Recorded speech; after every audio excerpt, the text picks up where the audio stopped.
Welcome back to Ravens Today. I'm your host, Connor Gioffreda, giving you all the latest updates on anything and all things Ravens. Thank you guys so much for tuning into the show. Let's dive into the latest. So, the offseason dates have been released, and we have a lot of them, so bear with me here. So, February 23rd to March 2nd is the NFL Scouting Combine, where we get to watch all the players that have declared for the draft, show on their, show out and show off for all of the scouts, and hopefully the Ravens really sees a guy at that number 14 spot.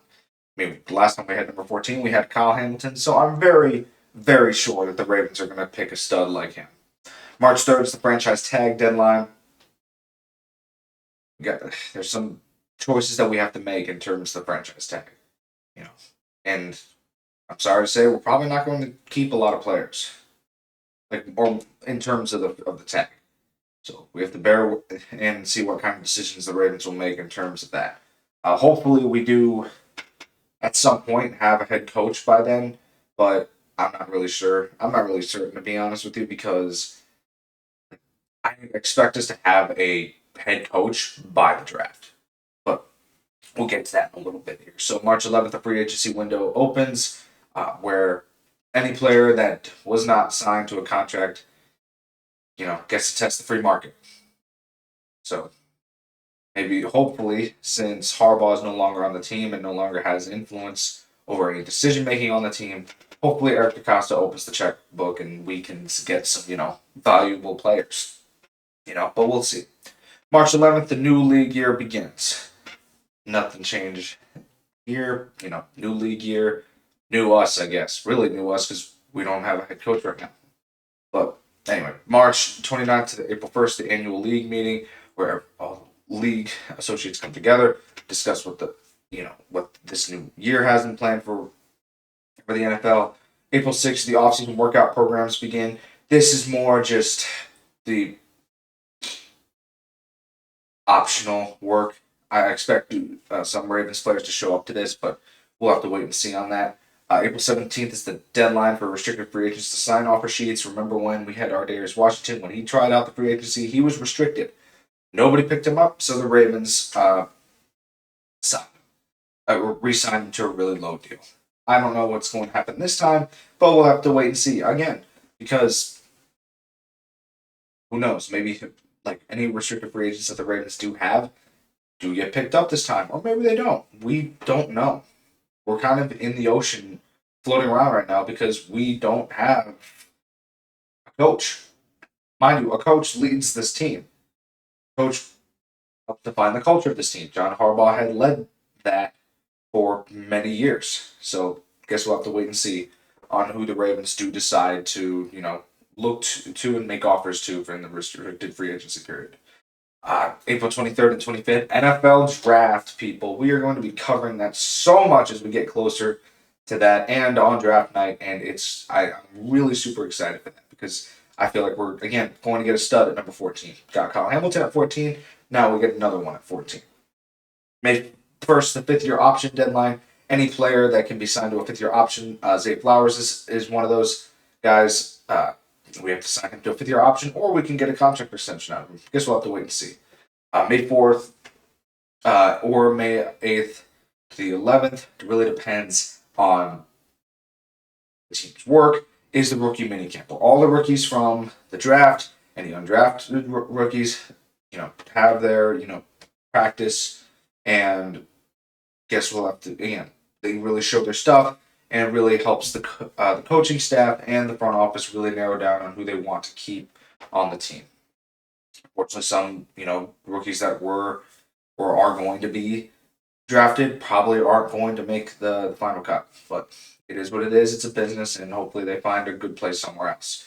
All right, now moving on to some more technical info. So Cliff Kingsbury was interviewed. I hate this, but we're going to get into the statistics of him, okay? Kingsbury was the Houston Cougars offensive quality coach, quarterback coach, and co-offensive coordinator. Now, in that order, from 2008 to 2011, he was Texas A&M's offensive coordinator in 2012. He was Texas Tech's head coach from 2013 to 2018. As head coach, he had a 35-40 overall record, 19-35 in the Big 12, which is horrible. But again, Cardinals 2019 to 2022. Head coach record 28, 37, and one tie, one playoff appearance. That was it. I mean, I don't like this at all. But anyway, we'll get to my opinion in a little bit here. USC 2023 senior offensive analyst. He worked with Caleb Williams, and then he's been the Commanders' offensive coordinator from 2024 to 2025. Mind you, he had one good year with rookie Jaden Daniels. When Jaden Daniels, went off, the Commanders were in the NFC Championship during that first season with Cliff and with Jaden Daniels. But then they regressed because of a lot of injuries and a lot of questions in the coaching staff. So, why I don't like this? Because Kingsbury, in my opinion, isn't a good head coach.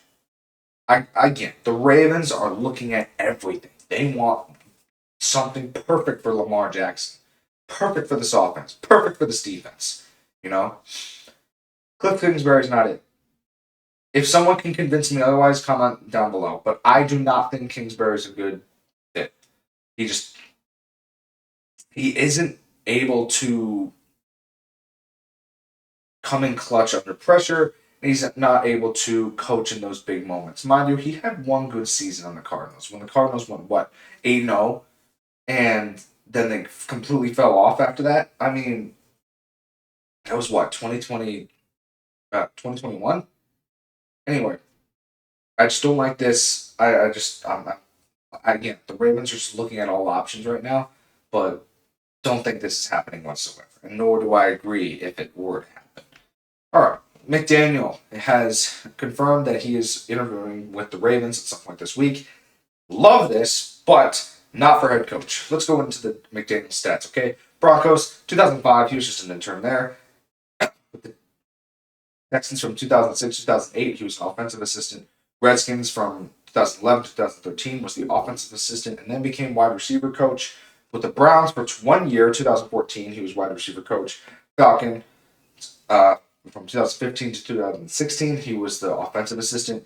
Then became the run game coordinator for the 49ers in 2017. Became the offensive coordinator later. His whole tenure there was from 2017 to 2021. Then became the Dolphins head coach. 35-33 record, 2 playoff appearances. Mind you, a few of those seasons were just injury ridden, and working with Tua Tagovailoa was probably hard for McDaniel. It's nobody's fault, but Tua suffered many concussions, and frankly, I don't think he should be playing in the NFL because one more concussion, and he's going to have a CTE for the rest of his life at a young age. So, but that's just me.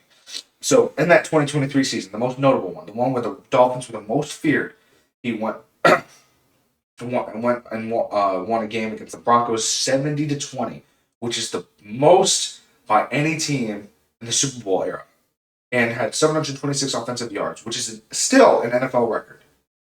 I remember watching that game. I was like, this is disrespectful beyond belief. But you go off, when you put in the starters and then the third stringers and everything, and the fourth stringers, and then the practice squad, and they're still scoring. That just says a lot. But anyway, I'm okay with this. But this wouldn't be my head coaching guy.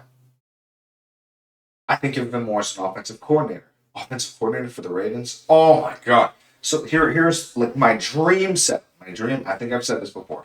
My dream coaching staff. Defensive coordinator, offensive coordinator, head coach. Let's go with the head coach. Lee Kubiak. Offensive coordinator, Mike McDaniel. Defensive coordinator, Brian Flores. I'd be like, but if that was the case. Now, mind you, that is a very far-fetched case. Mostly because McDaniel is probably going to be looking for a head coaching job. Same with Flores. I don't believe that they're going to be looking for anything less. Besides, they're really hot on the market right now. So anyone that does offer him a head coaching job, he's probably going to lean towards that more than the offensive coordinator. Same with Flores.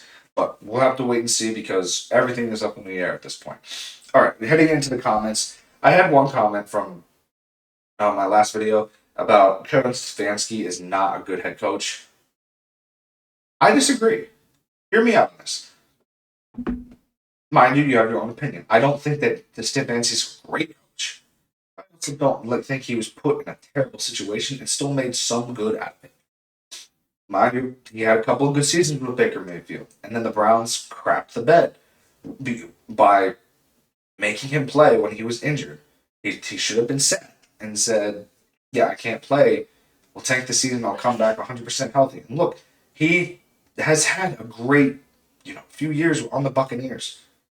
The Browns have had no idea who their starting quarterback is. Again, Shedeur Sanders looks like it's going to be him. Hopefully, he has some success there.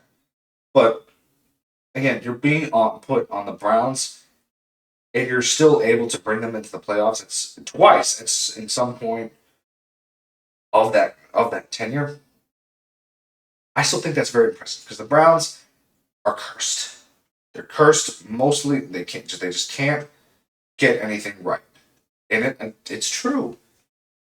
So mind you, Stefanski's had to work with a bunch of options, has had heat down on him forever, and just being able to find any success has been good for him in terms of the teams he has had to coach.